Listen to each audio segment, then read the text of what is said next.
Doutrinas europeias do século XIX, liberalismo, socialismo e nacionalismo. Esse é o tema da nossa aula. Eu trago para vocês em tela essas três imagens, né, três cenas diferentes e que retrata a mesma mulher em cada imagem. E essa mulher é Marianne, que é uma figura que representa a República Francesa.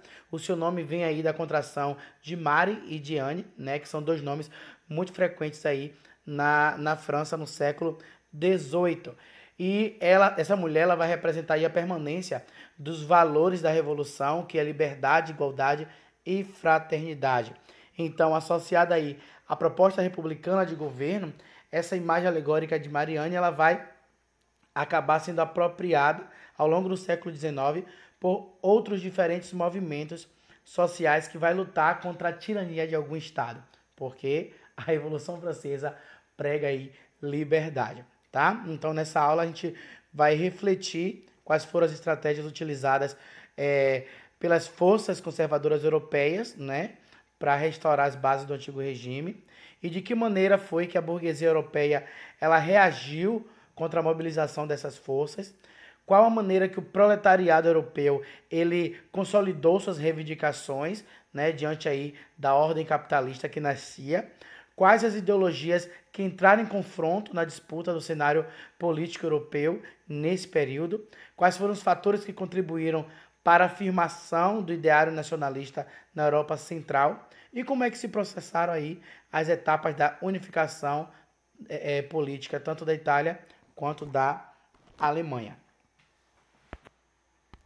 Então, ao longo do século XIX, a gente vai ver aí quais os propósitos da Revolução Francesa por outros atores, né? Outras sociedades que vão defender seus projetos e vão contribuir aí para o avanço da ordem capitalista. E vai surgir novas ideias que vai tanto corroborar quanto sugerir aí questionamentos, né, dessa mesma ordem. Para a gente iniciar essa discussão, é necessário a gente passar, né, pelo Congresso de Viena, que vai ser essa reunião que vai haver desde o primeiro exílio de Napoleão Bonaparte, desde a primeira derrota dele. Então, vai se reunir aí em Viena, né, a capital da Áustria, os países que vão ser abalados aí pela propagação das ideias liberais de Napoleão. Então, a proposta política do Congresso de Viena vai se pautar no princípio da restauração, né, para restaurar a ordem monárquica das nações, o princípio da legitimidade, né, para defender a recondução de todas as dinastias que foram depostas aí no período dessa expansão de Napoleão, o período da compensação, que vai reparar aí todas as potências que se desgastaram na luta contra esse expansionismo napoleônico, e o princípio do equilíbrio de poder, né, que vai dar uma equivalência de forças aí nas grandes potências europeias para que uma não seja maior que a outra, né, para não ocorrer isso de que e como ocorreu com a França, de que a França se sentiu tão poderosa aí sob o domínio de Napoleão que saiu conquistando todos os outros territórios. E no Congresso de Viena, né, foi o pacto aí entre a Áustria, a Prússia, a Rússia, e nesse pacto eles formaram o exército chamado Santa Aliança para conter, né, movimentos liberais, conter ideias liberais que foi difundido depois da Revolução Francesa. Existia até a possibilidade dessa Santa Aliança, que foi esse pacto, de vir contra os movimentos liberais que estava tendo no continente americano, né, com a questão das descolonizações, as independências dos países americanos. Por isso que James Monroe, presidente dos Estados Unidos, ele foi de imediato e lançou a doutrina Monroe, que é América para os Americanos, para deter aí a Santa Aliança. Mesmo a Inglaterra e a França estando apoiando essa Santa Aliança no geral, a Inglaterra ela não apoia a Santa Aliança no que diz respeito às jovens nações americanas, porque a Inglaterra ela tinha um interesse na abertura de portos aqui para entrar com o seu mercado, né, visando os consumidores do continente americano. E esse foi aí o Congresso de Viena. Então, desde que se encerrou aí o Congresso de Viena, até a eclosão da Primeira Guerra Mundial, a Europa ela vai viver aí as correntes ideológicas do liberalismo, do socialismo, do nacionalismo, né? E a gente vai ter, evocando as forças liberais aí, a burguesia de Portugal, que vai promover a Revolução Liberal de Porto, que é a revolução que vai exigir o retorno de Dom João VI, porque ele estava lá residindo no Brasil. Portugal estava se sentindo abandonado, e aí eles solicitam aí esse retorno de Dom João. Então, a burguesia portuguesa ela vai subordinar a autoridade dessa família real aí, da dinastia de Bragança, a uma constituição, ou seja, vai limitar o poder da monarquia e vai exigir o retorno imediato da família real para Portugal. A gente também vai ter aí, em 1830, a burguesia da Bélgica e da Grécia também, com apoio da Inglaterra e da França, conseguindo promover a independência de seus países em relação a domínios exercidos pela Holanda e pelo Império Turco-Otomano. A gente também vai ter em 1830, na França, né, em razão aí da vitória eleitoral dos políticos liberais para a Assembleia Francesa, o monarca absolutista Carlos X, ele vai decretar a dissolução da Assembleia que acabou de ser eleita, né? Vai restringir aí os eleitores e suprimir a liberdade de imprensa no país. Só que imediatamente vai haver a reação da burguesia e vai haver a queda desse monarca, né? Num processo definido aí como Jornadas Gloriosas em 1830. Então a gente vai ter a industrialização avançando, né? Avançando pra caramba aí a partir do século XVIII, né? Inicia-se a industrialização na Inglaterra e aí a gente vai ter, né, uma ampliação da margem de lucro dos donos das indústrias, o fortalecimento do poder da economia aí, tanto da economia quanto do poder político dessa classe burguesa. Só que aí, para que essa classe burguesa ela crescesse, ela vai impor aí várias condições, né, subhumanas, né, de trabalho aí essa classe operária que é o proletariado. E por esse motivo vai surgir vários movimentos e ideologias que defendam os interesses dessa classe trabalhadora, como o movimento ludista, o movimento cartista, e a gente vai ver a partir de agora então. O movimento ludista vai ser aí o primeiro movimento operário organizado, surge na Inglaterra, né, na transição aí do século XVIII para o século XIX, né, e aqueles que aderiram ao movimento eram chamados de ludita ou ludistas, né, e esse movimento vai se propor a defender a manutenção do emprego e dos salários até então garantidos aos trabalhadores mais antigos e experientes, principalmente aí nos setores de tecidos aí, os setores têxteis na Inglaterra. E aí as ações mais comuns eram a destruição dos teares mecânicos, né, dessa indústria aí que nascia na Inglaterra, inundação das minas, queima de colheitas, destruição de maquinários utilizados em grandes propriedades rurais. Então, você pode observar que o movimento ludista era um movimento mais radical, né? Não era um movimento pacífico, era um movimento de partir para cima mesmo e de quebrar as máquinas de dentro das indústrias, né, para defender os interesses dessa classe trabalhadora. Já o movimento cartista ele vai ter um caráter mais pacifista, né? Em 1824, pressionado pela conjuntura, né, dos movimentos grevistas, o parlamento inglês ele vai garantir à classe operária o direito de greve, o direito da associação operária, né? Aí vai surgir a Trade Unions, que é a associação de trabalhadores inicialmente de caráter local, né? Que vai pedir aí melhoria salarial, redução de trabalho, redução da jornada de trabalho, criação de creche para os filhos dos operários e por aí vai. Mas o movimento cartista ele vai ter origem mesmo, né, no chamado Reform Act, né? O parlamento aí vai estabelecer uma lei que estendia o direito de voto para a classe média, mas não vai abranger as classes populares inglesas. E aí, mais tarde, na luta pela inclusão política dessa classe operária, vai haver a Associação de Trabalhadores de Londres, que vai protagonizar esse movimento cartista aí. Vai propor reformas eleitorais, reformas sociais com base numa carta, né, que é chamada Carta do Povo, que vai ser redigida e dirigida ao parlamento, né? Mas isso inicialmente não vai ser de maneira nenhuma atendido, somente a partir do final da década de 1860, com exceção da proposta da reeleição anual do parlamento, é que as reivindicações pleiteadas pelo cartismo acabariam sendo incorporadas à legislação inglesa. Então, vai ser um movimento mais pacifista, né? Não vai ter nenhum quebra-quebra de maquinário, mas vai ser algo mais pacifista e que vai tentar aí obter um voto universal e não o voto censitário. Então, toda a contingência de operários aí nos centros industriais, né, em condições subhumanas, como eu já falei, tanto de existência quanto de trabalho, né, esse agravamento dos problemas sociais vai trazer também a atenção de intelectuais, de cientistas, de políticos, né, de instituições responsáveis pela formulação de doutrinas socialistas e anarquistas, que são as chamadas doutrinas operárias. Então, a gente começa pelos socialistas utópicos, ou chamados socialistas românticos, né, que veio aí da própria classe burguesa, que eles vão representar a primeira corrente de pensamento socialista da Europa. Então, ele traz uma teoria dos patrões esclarecidos, né, que vai conceber aí uma sociedade ideal, né, que vai partir da crença da generosidade do coração humano.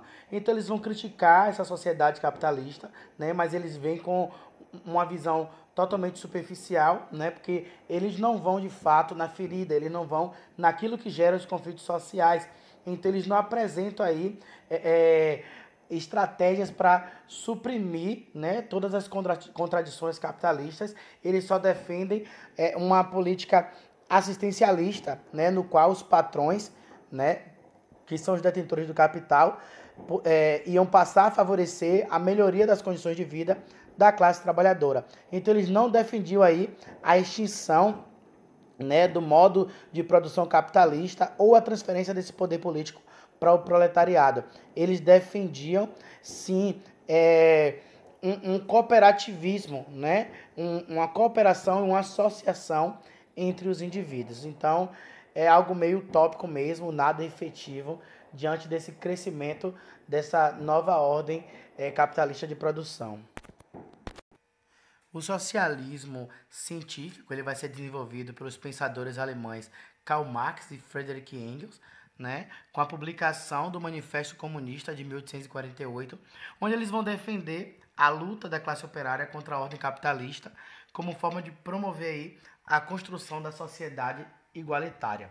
Entre 1846 e 1848, essa ordem capitalista europeia vai estar passando por uma crise, né? Vai estar havendo falência de empresas, desemprego nos centros urbanos e uma longa seca também vai afetar a safra, né? O desabastecimento e a emergência inflacionária no mercado europeu.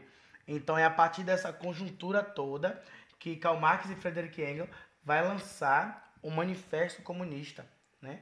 Aí o socialismo científico vai se fundamentar na interpretação materialista da história, né? Ou seja, eles vão dizer que as condições econômicas ou materiais da existência da sociedade humana é que vai determinar as relações sociais entre os indivíduos.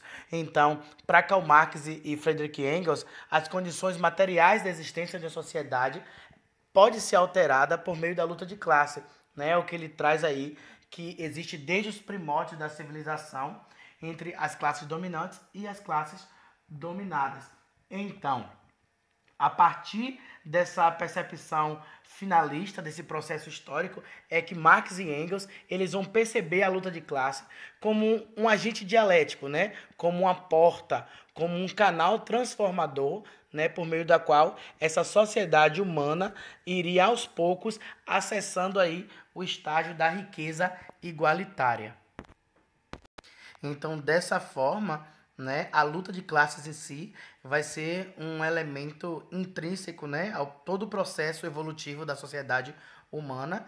Então, o materialismo dialético, né, pela ordem capitalista aí, pelas suas próprias contradições, acabaria dando origem ao chamado socialismo. Então, a luta de classe seria algo imprescindível para que houvesse a ditadura do proletariado, que é o que Karl Marx chama, né? Quando todo o proletariado ele vai se voltar contra a burguesia capitalista, né, e vai conseguir se sobrepor.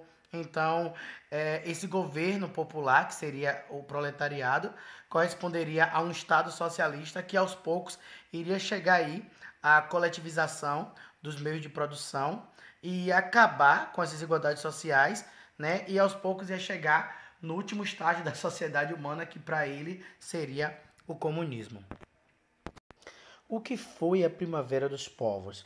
Né? A Primavera dos Povos vai ser uma expressão usada para definir aí uma conjuntura da Europa nesse período, que corresponde a esse conjunto de manifestações sociais caracterizadas pelas diversidades ideológicas propostas aí nesse período. Tá? A classe burguesa, né, através do liberalismo, vai continuar lutando contra todas as determinações absolutistas do Congresso de Viena. Já em 1848, a gente vai ter, como eu já falei antes, o Manifesto Comunista, né, que vai propagar aí ideias do socialismo científico, que vai dar um protagonismo ao proletariado, né, a oportunidade dele mudar a própria realidade. Já por sua vez, a gente vai ter os reinos italianos e alemães, né, na região central da Europa aí, subordinado desde o Congresso de Viena ao Império Austríaco, vai testemunhar aí a eclosão de movimentos liberais e nacionalistas para reivindicar aí a unificação e a afirmação política aí dos povos desses próprios reinos, né? Então, no interior do próprio Império Austríaco, constituído aí por diferentes grupos étnicos, como croatas, tchecos, húngaros, né? Nasce movimentos nacionalistas, né? Em diferentes pontos contra o domínio absolutista dos Habsburgos. Vai ter também a vanguarda de 1848, que vai destacar aí a atuação de três importantes correntes do pensamento, aí que é chamada da Primavera dos Povos, que é o liberalismo em si, o socialismo marxista e o nacionalismo de diferentes reinos, que estava sujeito a tutelas estrangeiras em favor de uma unificação política de seus respectivos povos. Então a gente vai ter, como eu já falei antes, essas três correntes aí, que é o liberalismo, o socialismo e o nacionalismo, surgindo como a Primavera dos Povos, como algo que um novo horizonte, como algo que vai solucionar os seus problemas. E agora a gente faz um estudo de várias manifestações que houve aí no período de 1848 na França. Estava no poder Luís Felipe de Orleans desde 1830, né? Ele era um rei burguês, ele tinha o apoio da burguesia e ele já tinha aí 18 anos de mandato. Apesar de contribuir para o desenvolvimento industrial, ele não vai assegurar a melhoria das condições da classe operária, nem vai avançar na garantia das liberdades individuais, né? Mantinha a imprensa sob censura. E aí, em 1846, vai haver a crise de superprodução que vai se instalar na Europa. Então, vai haver muito desemprego, desabastecimento e vai criar uma insatisfação nos grupos de oposição. Então, na oposição, a gente vai ter os legitimistas, né, que vai ser inspirado aí no princípio da legitimidade do Congresso de Viena, querendo a restauração de Carlos X, que foi o rei absolutista derrubado em 1830. A gente também vai ter o grupo republicano, que vai estar em favor aí da queda do regime monárquico e vai querer a instalação de um Estado liberal e federativo. A gente também vai ter aí a favor da pequena burguesia e de setores de forças armadas, vai estar aí Luiz Bonaparte, né, defendendo um Estado republicano, mas com umas inclinações unitaristas, né? E setores do proletariado francês vai estar com o grupo socialista, também defendendo o Estado republicano, mas querendo aí atender os interesses populares. Então, a oposição ela vai adotar várias estratégias, né, contra o governo de Luiz Felipe e vai se definir aí, entre outras formas, fazendo campanhas através dos banquetes. Eram banquetes públicos onde todos se reuniam e ali a oposição utilizava aquele momento para difundir as suas ideias. Só que esses banquetes públicos inicialmente não era proibido, só que vai ter um primeiro-ministro que vai proibir esses banquetes. Então vai se encerrar a campanha da oposição. Só que vai deflagrar aí vários levantes populares por causa do encerramento dos banquetes e vai ter várias barricadas, né, com apoio aí da própria Guarda Nacional, E o monarca Luís Felipe vai acabar renunciando em fevereiro de 1848.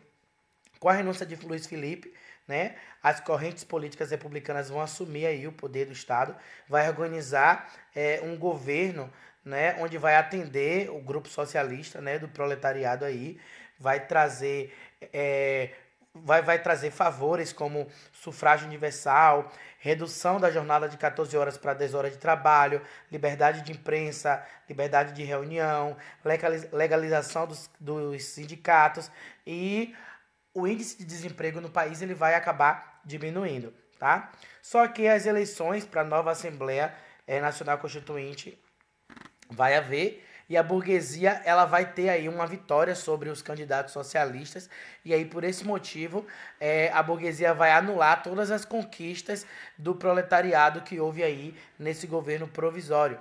Então, insatisfeito com toda essa revogação das conquistas do proletariado, o proletariado vai deflagrar novas revoltas, novos levantes, novas manifestações, né, violentas até, mas todas essas manifestações vão ser violentamente reprimidas, né? Então, nessa disputa aí, pela definição dos parâmetros desse novo Estado francês, vai ter um embate, de um lado, o liberalismo burguês, e do outro, o socialismo do proletariado francês. Mas a vitória política vai ser em favor, né, do grupo burguês, do grupo dos proprietários. E aí vai haver a promulgação de uma nova Constituição republicana, né? Aí a população francesa ela vai ser convocada para eleições naquele ano, em dezembro, né? 10 de dezembro de 1848. E ano que aconteceu coisa na França. Então, Luiz Bonaparte, né, ele vai articular aí o Partido da Ordem e vai receber apoio de grupos conservadores e ele vai conseguir se eleger presidente dessa segunda república. Só que quando chega no final do mandato, Luiz Bonaparte ele não é favorecido pela Constituição, porque a Constituição proibia o direito da reeleição. Então, antes de terminar o mandato, ele vai fazer o fechamento do Congresso, né? O fechamento do Poder Legislativo. E aí, por meio aí de um plebiscito, ele vai estender o seu poder como um cônsul, né? Vai se eleger como um cônsul aí por mais de 10 anos. Vai ficar parecendo o que Napoleão Bonaparte fez no passado. Então, Luiz Bonaparte ele vai se intitular, né, o título de Napoleão III, né, estabelecer aí um novo império, que vai ser o segundo império francês e vai se estender até o ano de 1870. Mas, devido à guerra franco-prussiana, né, a guerra aí da França contra a Prússia, é que vai Napoleão III ele vai ser militarmente derrotado e ele vai ser deposto do poder pelas tropas de Bismarck. A Igreja Católica, com todo essa opressão ao proletariado, ela também se vê na obrigação de se manifestar, na obrigação de falar, né, de emitir uma posição sobre aquele contexto social da Europa aí no final do século XIX. Aí, através da encíclica, né, que o Papa ele resolve fazer a encíclica Rerum Novarum, né, a Igreja ela vai afirmar que o capital e o trabalho deveria estar em cooperação um com o outro, né, e que o socialismo cristão ele vai defender aí uma maior intervenção do Estado, em que o governo ele deveria criar aí legislações trabalhistas para promover a harmonia entre tanto o interesse do capital quanto o interesse do trabalho, para que pudesse haver aí uma política salarial mais justa, a regulamentação do trabalho feminino, infantil, a redução da jornada de trabalho, reconhecimento de direito das associações operárias e dentre outros aspectos. A ideologia anarquista, né, vai inspirar inicialmente aí se inspirar nos pressupostos de William Godwin, né, um filósofo romântico inglês que vai criticar as diferentes formas de autoridade. Então, a gente já pode ver que o anarquismo ele se fundamenta a crítica à autoridade, né? E a partir da segunda metade do século XIX, o anarquismo vai ser defendido por escritores como Mikhail Bakunin, né? E Leon Tolstói e Peter Kropotkin.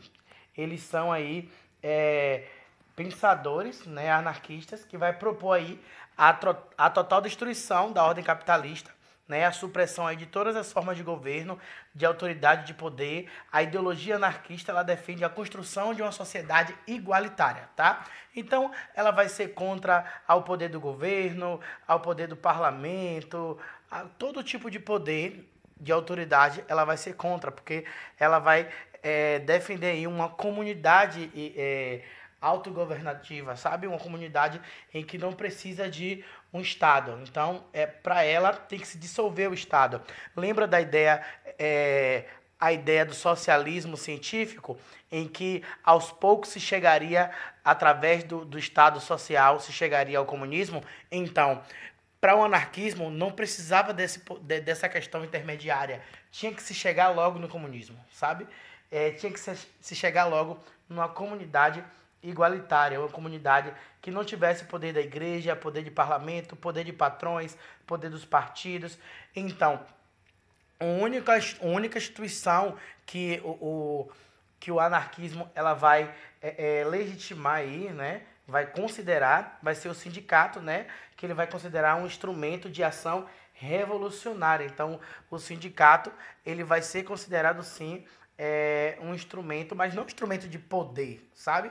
Um instrumento não de autoridade sobre os indivíduos, mas um instrumento que vai ajudar os indivíduos a conquistar aí essa sociedade igualitária. Então, a ideologia anarquista ela vai ser muito importante porque ela vai lutar contra os abusos de poder da ordem capitalista. Até no Brasil, ela vai também chegar a influenciar, né?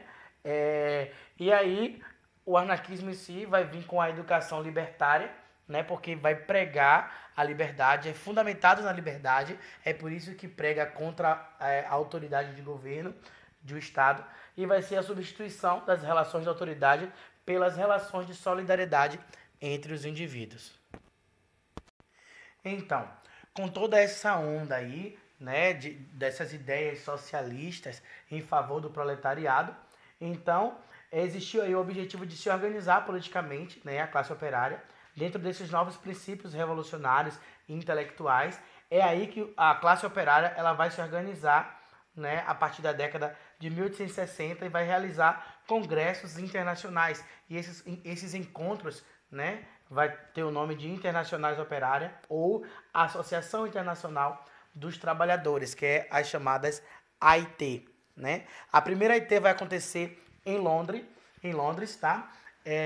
Vai ter vários debates, não vai conseguir chegar a uma definição, porque vai estar presente tanto seguidores socialistas de Marx, quanto anarquistas seguidores de Bakunin. Então, esses últimos vão rejeitar aí a proposta do Estado socialista. Mas é a partir dessa primeira AIT, né, em Londres, que vai eclodir aí a chamada Comuna de Paris. Então, a Comuna de Paris, a gente pode entender que ela aconteceu por causa da derrota na França, na Guerra Franco-Prussiana, né? A gente vai ter aí a queda de Napoleão III, que é Luiz Bonaparte, ele vai ser deposto, né, do governo, e aí vai começar um descontentamento popular, vai ter aí um descontentamento total da população e vai ter uma insurreição em março de 1871, a ocupação aí da prefeitura municipal, vai haver um comitê composto de lideranças sindicalistas,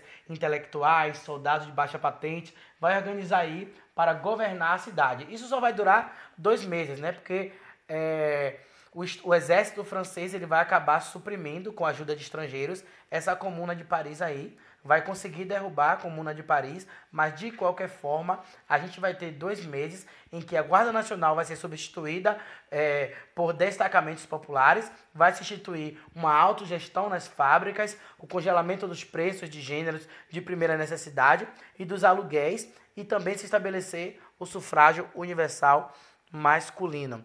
Mas, contudo, a gente pode observar que conseguiu perdurar aí por 2 meses, já é alguma coisa, né? Já que é fruto desse primeiro encontro aí, AIT, em Londres.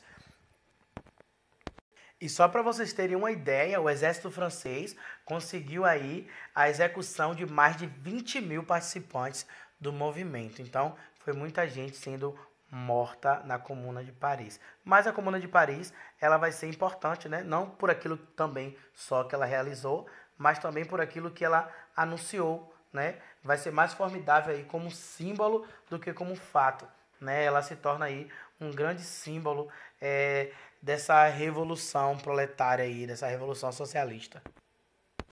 18 anos depois da Comuna de Paris, a gente vai ter o segundo encontro, né, dessa Associação Internacional de Trabalhadores aí. Esse segundo encontro vai acontecer em Paris e vai haver uma proposta de revisionismo, né, das ideias de Karl Marx. Então, o revisionismo vai ser proposto aí por Bernstein e Kautsky, que ele vai sair em defesa de um socialismo reformista, né? Não mais revolucionário, né? Com aquela questão da ditadura do proletariado, como Karl Marx estava pregando, mas agora essa Segunda Internacional ele vem com a ideia de se reformar aí essa ideia socialista, né? Fazer por meio de acordo uma aliança da esquerda com os setores progressistas da burguesia, né? E assim, através de um acordo, uma coisa pacífica. Mas essa segunda internacional aí, esse segundo encontro, vai conseguir instituir o 1º de maio como Dia Internacional da Luta Operária, né? E vai defender aí também a proposta da greve geral e a redução da jornada de trabalho para 8 horas, né? 8 horas de trabalho por dia.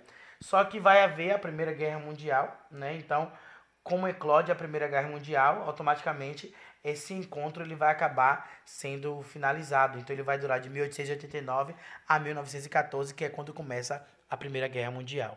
A terceira AIT, né, a instituição aí da Terceira Internacional, ela vai ser conhecida também como Internacional Comunista, porque ela vai ser fruto da vitória dos bolcheviques aí em outubro de 1917 na Revolução Russa. E em 1918 vai vir aí Lenin defendendo a criação de partidos comunistas nacionais que pudessem promover a ação revolucionária socialista em escala global.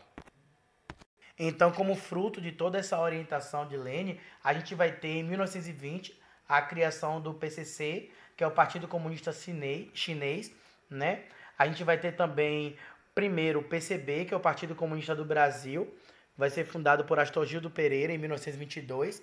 Mais tarde, em 1962, vai ser chamado de Partido Comunista Brasileiro, que é o PCB. E depois a gente vai ter uma dissidência e de novo a gente vai ter o PCdoB, que vai ser o Partido Comunista do Brasil. Então tudo isso foi fruto dessa terceira AIT. A quarta AIT, né, que é a Quarta Internacional, ela vai ser organizada por Trotsky, no México. A gente tem que lembrar aí do contexto da Revolução Russa, em que Lenin morre e Stalin e Trotsky vão brigar pelo poder. Stalin vence e Trotsky perde, né? Stalin vai defender o socialismo soviético apenas dentro da Rússia, né? Apenas ali daquelas repúblicas socialistas, e Trotsky ele vai defender que haja uma expansão em escala global das ideias socialistas, né? Só que Trotsky ele perde aí nessa briga contra Stalin, e aí ele acaba por ser exilado. Então ele vai estar no México pregando as ideias socialistas aí. Ele vai criticar toda a burocracia que há em torno do regime soviético, né? E vai defender o princípio da revolução permanente. Vai ter vários problemas internamente aí dentro dessa Quarta Internacional, que vai durar 10 anos, né, esses problemas, mas em 1963, esse Comitê Internacional e o Secretariado Internacional vão se reunificar, né, mas não vai ter a presença da Liga Socialista Operária, que é representante do movimento inglês, e da Organização Comunista Internacionalista, representante do movimento francês. Então a gente vai ter aí várias instituições, né, da Europa presentes dentro dessa Quarta Internacional, né? E a gente pode ver que na atualidade, apesar de ter acabado a União Soviética em 1991, a Internacional Socialista conta com membros da América Latina e alguns países do continente africano também. E seu atual secretário vai ser o chileno Luiz Ayala. E agora a gente fala do sentimento nacionalista que perpassou, né, aí na Europa, no contexto europeu, no século XIX. E a gente vai ter esses movimentos nacionalistas que vão expressar aí esse sentimento de reação a esse domínio estrangeiro, né? Bem como o desejo de unificação política de povos que se identificavam entre si, né? Que tinham esse lastro de identidade. Então, é esse o sentimento nacionalista que nasce para que haja a unificação da Itália e a unificação da Alemanha. É desde o Congresso de Viena, né, em 1815, aí, que a Península Itálica, dos 9 pequenos reinos e ducados, 7 deles estavam aí subordinados ao Império Austríaco. Né? A gente tinha a Lombardia, a Parma, a Módena, a Toscana, a Veneza, a Istria, a Trentino, todos eles subordinados ao Império Austríaco. E também tinha o Reino das Duas Cilícias, né, que era subordinado à dinastia Bourbon, né? Os reinos pontifícios subordinados à Igreja Católica e o reino sardo-piemontês, que era governado pelo rei Vítor Emanuel II. Em toda essa luta aí, né, pela unificação dos reinos italianos, vai se destacar o movimento do Risorgimento, comandado pelo rei Vítor Emanuel II e pelo conde Camilo Cavour do reino do Piemonte.